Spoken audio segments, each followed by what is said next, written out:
Okay, ഇനി നമ്മൾ നമ്മുടെ ലാസ്റ്റ് ക്വസ്റ്റ്യനിലോട്ട് പോവുകയാണ്. ലാസ്റ്റ് ക്വസ്റ്റ്യൻ എന്ന് പറഞ്ഞു കഴിഞ്ഞാൽ എന്താണ് സെയിൽസ് റിപ്പോർട്ട്? ഞാൻ ഈ ഒരു ലൈവ് നമ്മൾ ഈ ഒരു ക്വസ്റ്റ്യൻ കൂടി കഴിഞ്ഞതിന് ശേഷം കമ്മ്യൂണിറ്റി ലിങ്ക് ഞാൻ ചാറ്റ് ബോക്സിൽ നിങ്ങൾക്ക് അയച്ചു തരാം. നിങ്ങൾ എല്ലാവരും വെയിറ്റ് ചെയ്യുക കേട്ടോ. അപ്പോൾ നമുക്ക് നോക്കാം എന്താണ് sales report and discuss the objective, silent feature and ethical issues involve in selling. എന്താണ് സെയിൽസ് റിപ്പോർട്ട് എന്ന് പറഞ്ഞു കഴിഞ്ഞാൽ A sales report is A systematic record prepared by a salesperson or a sales manager that's provide information about sales activities.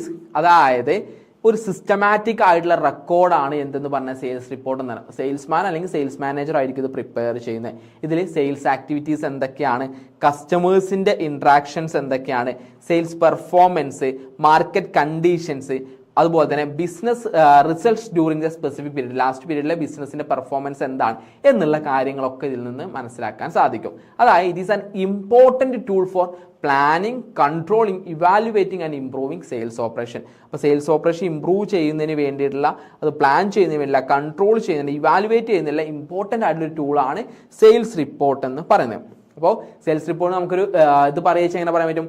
Sales report is an a written document that presents details regarding sales activities, sales volume, customers visit, expense, order, market trends and performance of sales person. അതായത് sales പേഴ്സൻ്റെ നമ്മുടെ expense എത്രയാണ്, എത്ര order receive ചെയ്തു, എന്താണ് market trend, എത്ര sales ചെയ്തു, എത്ര കസ്റ്റമർ വിസിറ്റ് ചെയ്തു എന്നുള്ള കാര്യങ്ങളെല്ലാം നമുക്ക് വരുന്നതാണ് നമ്മളുടെ സെയിൽസ് റിപ്പോർട്ട് എന്ന് പറയുന്നത്.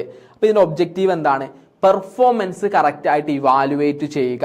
അതിലൂടെ മാനേജ്മെൻറ്റിന് ഓരോ സെയിൽസ് പേഴ്സൻ്റെ പെർഫോമൻസ് എന്ത് ചെയ്യുക, ഇവാലുവേറ്റ് ചെയ്യാനും ആക്ച്വൽ സെയിൽസും ടാർഗറ്റ് സെയിൽസും കമ്പാരിസൺ ചെയ്യാൻ വേണ്ടിയിട്ടും ഹെൽപ്പ് ചെയ്യുക എന്നുള്ളതാണ് ആദ്യത്തെ ഒബ്ജക്റ്റീവ്. ഓക്കെ, ഇവിടെ ശ്രദ്ധിക്കൂട്ടോ, അതാണ് ആദ്യത്തെ ഒബ്ജക്റ്റീവ് വരുന്നത്.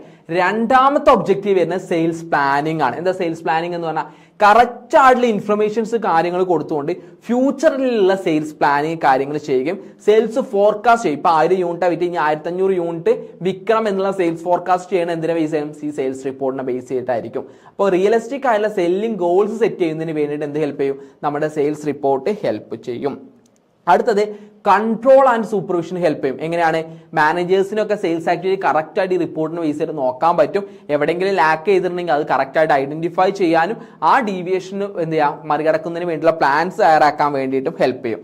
മറ്റൊരു ഒബ്ജക്റ്റീവ് ആണ് ഡിസിഷൻ മേക്കിങ്ങിന് ഹെൽപ്പ് ചെയ്യും. അതായത് റെലവെന്റ് ആയിട്ട് ഇൻഫർമേഷൻ മാനേജർ ഡിസിഷന് കൊടുക്കുകയും അതിനനുസരിച്ച് അവർക്ക് സെയിൽസ് സ്ട്രാറ്റജി സെറ്റ് ചെയ്യുന്നതിന് വേണ്ടിയിട്ടും സെയിൽസ് റിപ്പോർട്ട് ഹെൽപ്പ് ചെയ്യും. അതുപോലെ മാർക്കറ്റിനെ അനാലിസിസ് ചെയ്യുന്നതിന് വേണ്ടിയിട്ട്, അതായത് മാർക്കറ്റ് കണ്ടീഷൻസും കസ്റ്റമേഴ്സിന്റെ പ്രിഫറൻസും മനസ്സിലാക്കി ഇനി എവിടേക്കാണ് ഓപ്പർച്യൂണിറ്റീസിൽ എന്തൊക്കെയാണ് ത്രെട്ട് ഉള്ളത് മനസ്സിലാക്കാനും ഹെൽപ്പ് ചെയ്യും. കസ്റ്റമർ ഇൻഫർമേഷൻസ് നമുക്ക് കിട്ടും. കറക്റ്റ് ആയ കസ്റ്റമേഴ്സിന്റെ റെക്കോർഡ്സ് ഉണ്ടാവും, കംപ്ലയിൻസോ എന്തുണ്ടെങ്കിൽ അതിലുണ്ടാവും. അതുകൊണ്ട് കസ്റ്റമേഴ്സിന്റെ ബൈയിങ് ബിഹേവിയറും കിട്ടും. അതുകൊണ്ട് തന്നെ നമുക്ക് എന്താ പറ്റും, ഓവറോൾ കസ്റ്റമർ റിലേഷൻഷിപ്പ് അല്ലെങ്കിൽ കസ്റ്റമറിന്റെ സാറ്റിസ്ഫാക്ഷൻ ഇംപ്രൂവ് ചെയ്യുന്നതിന് വേണ്ടിയിട്ട് സെയിൽസ് റിപ്പോർട്ട് ഹെൽപ്പ് ചെയ്യും. അടുത്തൊരു ഒബ്ജക്റ്റീവ് ആണ് എന്തെന്ന് പറയുന്നത്,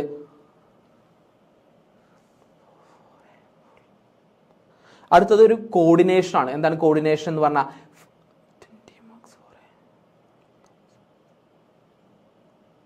ഓക്കെ, മൺഡേ ആണ് എക്സാം. നമുക്ക് ഈ ഒരു ലൈവ് എൻഡ് ചെയ്യാതെ ഇതിനിടയിൽ കൂടെ നമുക്ക് പറയാൻ പറ്റില്ലല്ലോ. ആഫ്റ്റർ ഈ ലൈവ് എൻഡ് ചെയ്തതിന് ശേഷം നമുക്ക് അതിൻ്റെ ഒരു അപ്ഡേഷൻ ഞാൻ തരാം കേട്ടോ. ആഫ്റ്റർ കോർഡിനേഷൻ ആണ് പറഞ്ഞത്. അതായത് facilitates communication between sales persons and management. Sales പേഴ്സൺസും മാനേജ്മെന്റും തമ്മിലുള്ള കമ്മ്യൂണിക്കേഷൻ എന്ത് ചെയ്യുക, കോർഡിനേറ്റ് ചെയ്യുക. അതൊരു കംപ്ലീറ്റ് കമ്മ്യൂണിക്കേഷൻ ആക്കി മാറ്റുന്നതിന് സെയിൽസ് റിപ്പോർട്ട് ഹെൽപ്പ് ചെയ്യും. അത് ബെറ്റർ കോർഡിനേറ്റിംഗ് എമൗണ്ട് ഡിപ്പാർട്ട്മെന്റ് പ്രകാരം നമുക്ക് കോർഡിനേറ്റ് ചെയ്യാൻ വേണ്ടി ഇത് ഹെൽപ്പ് ചെയ്യും. ആൻഡ് മെഷറിംഗ് സെയിൽസ് എഫക്റ്റീവ്നെസ്, അതായത് assess the effectiveness of selling efforts and promotion ആക്ടിവിറ്റീസിന് വേണ്ടിയിട്ടും ഇത് ഹെൽപ്പ് ചെയ്യും. നമുക്ക് എല്ലാത്തിൻ്റെയും നമുക്ക് ചെയ്യണം എന്നുണ്ട്. നമുക്ക് ലിമിറ്റഡ് ടൈമുകളാണ് ഉള്ളത്. നമ്മൾ ഓരോന്നിൻ്റെ ആയിട്ട് നമ്മൾ ചെയ്യുന്നുണ്ട്. അപ്പോൾ എജുതാലിമിലൂടെ നിങ്ങൾക്ക് ജോയിൻ ചെയ്ത് പഠിക്കുകയാണെന്നുണ്ടെങ്കിൽ നിങ്ങൾക്ക് ഇതിൻ്റെ ഒക്കെ ക്ലാസ്സുകൾ കാര്യങ്ങളൊക്കെ ഡീറ്റെയിൽഡ് ആയിട്ടും ഇതിൻ്റെ നോട്ട്സ് കാര്യങ്ങളൊക്കെ അവൈലബിൾ ആണ്. ക്ലാസ്സിലും കാര്യങ്ങളൊക്കെ ജോയിൻ ചെയ്യണമെന്നുണ്ടെങ്കിൽ താഴെ ഞാനൊരു നമ്പർ സ്ലൈഡ് ചെയ്ത് പോകുന്നുണ്ട്. നിങ്ങൾക്ക് അതിൽ വിളിച്ച് നിങ്ങൾക്ക് ക്ലാസ്സിന് കാര്യങ്ങൾ ജോയിൻ ചെയ്യാവുന്നതാണ് കേട്ടോ. അപ്പോൾ എന്താണ് നല്ലൊരു സെയിൽസ് റിപ്പോർട്ടിൻ്റെ ക്വാളിറ്റീസ് എന്ന് പറഞ്ഞാൽ, ഒന്നാമത്തെ ക്വാളിറ്റി ആക്യുറസി ആണ്. അതായത് കറക്റ്റ് ആൻഡ് റിലയബിൾ ആയിരിക്കും. രണ്ടാമത്തെ ക്ലാരിറ്റി കിട്ടും. എന്താണ് നമ്മളുടെ ഇവിടെ ഓർഗനൈസേഷൻ നടക്കുന്നതിലെ ക്ലാരിറ്റി കിട്ടും. അത് ടൈംലി കിട്ടും.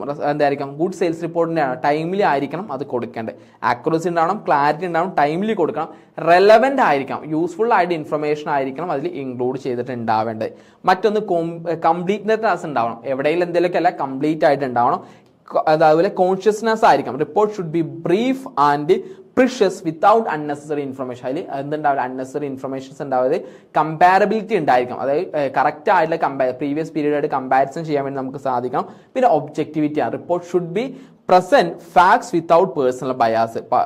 ഫാക്ട്സ് കാര്യങ്ങളൊക്കെ അറിയണം, പേഴ്സണൽ ബയാസ് കാര്യങ്ങൾ ഉണ്ടാവരുത്. പിന്നെ കൺസിസ്റ്റൻസി ഉണ്ടാവണം. കൺസിസ്റ്റൻസി എന്ന് പറഞ്ഞാൽ യൂണിഫോം ആയിട്ടുള്ള പ്രൊഡക്ട്സിന്റെ ഒരു ഫോർമാറ്റ്സ് എപ്പോഴും 10 പ്രാവശ്യം റിപ്പോർട്ട് ഉണ്ടെങ്കിൽ 10 ഫോർമാറ്റില്ല, 10 പ്രാവശ്യം 10 ഒരേപോലത്തെ ഫോർമാറ്റിൽ വേണം ചെയ്യാൻ വേണ്ടിയിട്ട്. പിന്നെ ആക്ഷൻ ഓറിയന്റഡ് ആയിരിക്കാം. റിപ്പോർട്ട് എപ്പോഴും എന്തായാലും മാനേജ്മെന്റിനെ കറക്റ്റീവ് ആക്ഷൻ എടുക്കാൻ വേണ്ടി സപ്പോർട്ട് ചെയ്യുന്ന രീതിയിലായിരിക്കണം ഉണ്ടാവേണ്ടത്. അപ്പോൾ പലതരത്തിലുള്ള സെയിൽസ് റിപ്പോർട്ട് ഉണ്ട് കേട്ടോ. ഡെയിലി സെയിൽസ് റിപ്പോർട്ട് ഉണ്ട്, വീക്ക്ലി സെയിൽസ് റിപ്പോർട്ട് ഉണ്ട്, മന്ത്ലി പ്രിപ്പയർ ചെയ്യുന്ന സെയിൽസ് റിപ്പോർട്ട് ഉണ്ട്, എക്സ്പെൻസിന്റെ റിപ്പോർട്ട് ഉണ്ട്, കസ്റ്റമർ വിസിറ്റ് ചെയ്ത് എത്ര വിസിറ്റ് ചെയ്ത് പോയി എന്നുള്ളതിനുണ്ട്, മാർക്കറ്റ് ഇന്റലിജൻസ് റിപ്പോർട്ട് ഉണ്ട്. അതായത് മാർക്കറ്റ് ഇന്റലിജൻസിൽ എന്താ പ്രൊവൈഡ് ചെയ്യുന്നത് വെച്ച് കഴിഞ്ഞാൽ എബൌട്ട് കോമ്പറ്റീറ്റേഴ്സിനെ കുറിച്ചും കസ്റ്റമേഴ്സിന്റെ പ്രിഫറൻസിനെ കുറിച്ചും മാർക്കറ്റിംഗ് ട്രെൻഡ്സിനെ കുറിച്ചും പ്രൊവൈഡ് ചെയ്യുന്ന മാർക്കറ്റ് ഇന്റലിജൻസ് റിപ്പോർട്ട് ഉണ്ട്. ഇതൊക്കെ എന്താണ് നമ്മളുടെ സെയിൽസ് റിപ്പോർട്ടിന്റെ ഡിഫറെന്റ് ടൈപ്സ് ആണ്. നമുക്ക് ഈ നോക്കാൻ എന്തൊക്കെ എത്തിക്കൽ ഇഷ്യൂസ് ആണ് സെല്ലിങ്ങിൽ ഉള്ളത് എന്നുള്ളതാണ്. നോക്കൂ, എത്തിക്സ് റെഫേഴ്സ് എന്ന എന്താണ് moral principles and standards that guide the behaviour in A business activity. ഒരു ബിസിനസ് ആക്ടിവിറ്റി സെയിൽസ് പേഴ്സൺ അദ്ദേഹം ബിഹേവ് ചെയ്യുന്ന രീതിയിൽ ഒരു മൊറാലിറ്റി ഉണ്ടായിരിക്കണം എന്നുള്ള. അപ്പോൾ കറക്റ്റായിട്ട് എത്തിക്കലി സെല്ല് ചെയ്ത് കഴിഞ്ഞാൽ ഹോണസ്റ്റി ക്രിയേറ്റ് ചെയ്യും, ഫെയർനെസ് ഉണ്ടായിരിക്കും, കസ്റ്റമേഴ്സ് ട്രസ്റ്റ് ക്രിയേറ്റ് ചെയ്യാൻ പറ്റും. അപ്പോൾ എത്തിക്കൽ ഇഷ്യൂസ് എന്ന് പറയുന്നത് എന്താണ്? ഒന്നാമത്തെ കാര്യമാണ് മിസ് റെപ്രസെൻറ്റേഷൻ ഓഫ് പ്രൊഡക്ട്സ്.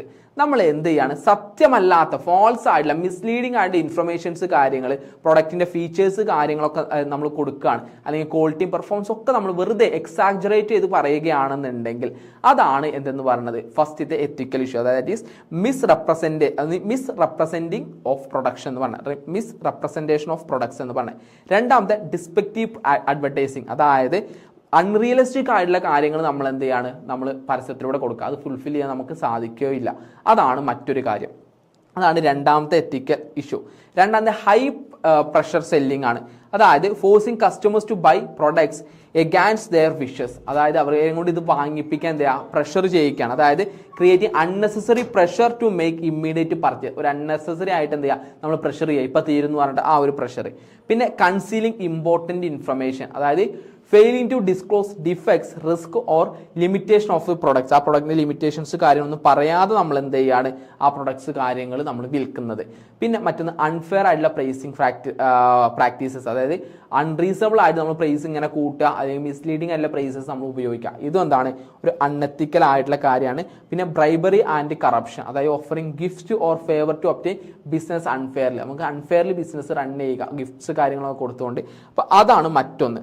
ഇതൊക്കെ അതുപോലെ തന്നെ ബ്രീച്ച് ഓഫ് കസ്റ്റമർ പ്രൈവസി, കസ്റ്റമേഴ്സിന്റെ പ്രൈവസി ഒക്കെ നമ്മൾ എന്ത് ചെയ്യുക, കസ്റ്റമറിന്റെ ഡീറ്റെയിൽസ് ഒക്കെ നമ്മൾ പ്രൈവറ്റ് എല്ലാവർക്കും സെല്ല് ചെയ്യുക, ആ രീതിയിൽ ചെയ്യുന്നത്. പിന്നെ ഡിസ്ക്രിമിനേഷൻ ചെയ്യുന്നത്, അതായത് കസ്റ്റമേഴ്സിനെ 10 പേരെയും 10 രീതിയിൽ ട്രീറ്റ് ചെയ്യുന്നത്, ഫാൾസ് ആയിട്ടുള്ള പ്രോമിസ് കൊടുക്കുന്നത്, അപ്പോൾ തന്നെ അൺഎത്തിക്കൽ ആയിട്ടുള്ള കോമ്പറ്റീഷൻ ചെയ്യുന്നത്, അൺഎത്തിക്കൽ ആയിട്ടുള്ള ഫാൾസ് ഇൻഫർമേഷൻ എന്താ കോമ്പറ്റീറ്റേഴ്സിനെ കുറിച്ചോ അല്ലെങ്കിൽ നമ്മുടെ അൺഫെയർ ആയിട്ടുള്ള ബിസിനസ് പ്രാക്ടീസിനെ കുറിച്ചോ നമ്മളിങ്ങനെ പറഞ്ഞു നടക്കുക. അതൊക്കെ എന്താണ് ബിസിനസ്സിലുള്ള അൺഎത്തിക്കൽ ആയിട്ടുള്ള അല്ലെങ്കിൽ പേഴ്സണൽ സെല്ലിംഗിലുള്ള അൺഎത്തിക്കൽ ആയിട്ടുള്ള ഇഷ്യൂസ് ആണ്. അത് കറക്റ്റ് ആയിട്ട് എന്ത് ചെയ്യുക, പഠിച്ചു വെക്കുക. Ethical issues involve in selling എന്ന് പറയുന്നത്.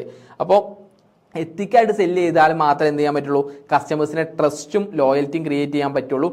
റെപ്യൂട്ടേഷൻ എൻഹാൻസ് ചെയ്യണമെന്നുണ്ടെങ്കിൽ നമുക്കിത് ആവശ്യമാണ്. അതുപോലെ തന്നെ നമുക്ക് എന്ത് ചെയ്യണം, ലോങ് ടൈം ആയിട്ട് കസ്റ്റമറിന്റെ റിലേഷൻഷിപ്പ് ക്രിയേറ്റ് ചെയ്യാൻ ഇത് ആവശ്യമാണ്. ലീഗലായിട്ട് നമുക്ക് അല്ലെങ്കിൽ റെഗുലേറ്ററി ഇഷ്യൂസ് സോൾവ് ചെയ്യണമെന്നുണ്ടെങ്കിൽ നമുക്കിത് വേണം. എംപ്ലോയീസിന്റെ മൊറാലിറ്റി ഇൻക്രീസ് ചെയ്യണമെന്നുണ്ടെങ്കിൽ എത്തിക്സ് നിർബന്ധമാണ്. എത്തിക്സ് എന്ന് പറഞ്ഞാൽ conducting business in good manner എന്നുള്ളത് ചിന്തിച്ചാൽ മതി. അതല്ല തെറ്റായിട്ട് ചെയ്യുന്നതൊക്കെ അൺഎത്തിക്കൽ ആയിട്ടുള്ള കാര്യം കേട്ടോ. സസ്റ്റൈനബിൾ ആയിട്ട് ബിസിനസിന്റെ ഗ്രോത്ത് കൊണ്ടുപോകണമെന്നുണ്ടെങ്കിൽ നമുക്ക് എത്തിക്സ് ആവശ്യമാണ്. അപ്പോൾ ഇത്രയും കാര്യങ്ങളാണ് നമുക്ക് ഇതിൽ പ്രധാനമായിട്ടും പഠിക്കാൻ. അപ്പോൾ നിങ്ങൾ എക്സാമിന് പോകുന്നതിന് മുന്നോടിയായിട്ട് ഇത്രയും കാര്യങ്ങൾ നിങ്ങൾ നിർബന്ധമായിട്ടും പഠിച്ചിരിക്കണം. അപ്പോൾ എല്ലാവരും അത് കറക്റ്റായി പഠിച്ചാൽ മാത്രമേ എന്ത് ചെയ്യുള്ളൂ, നമുക്ക് മുന്നോട്ട് പോകാൻ സാധിക്കുള്ളൂ. ഇത് പഠിക്കുക, നല്ല രീതിയിൽ എന്ത് ചെയ്യുക, എക്സാമിന് അറ്റൻഡ് ചെയ്യുക എന്നുള്ളത് വളരെ ഇമ്പോർട്ടൻ്റ് ആണ്.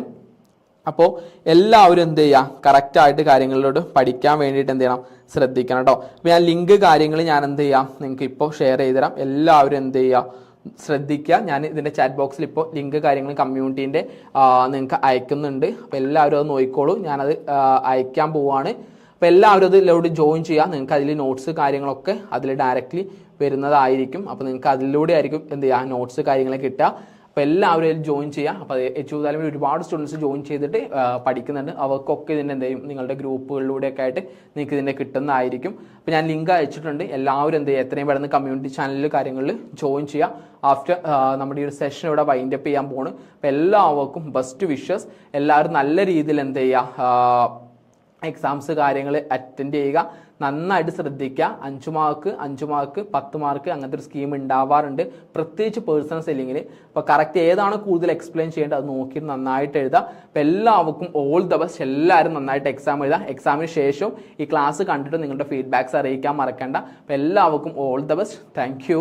അപ്പോൾ നമ്മൾ ഈ ഒരു സെഷനോടെ വൈൻഡ് അപ്പ് ചെയ്യുകയാണ്. അപ്പോൾ once again thank you all.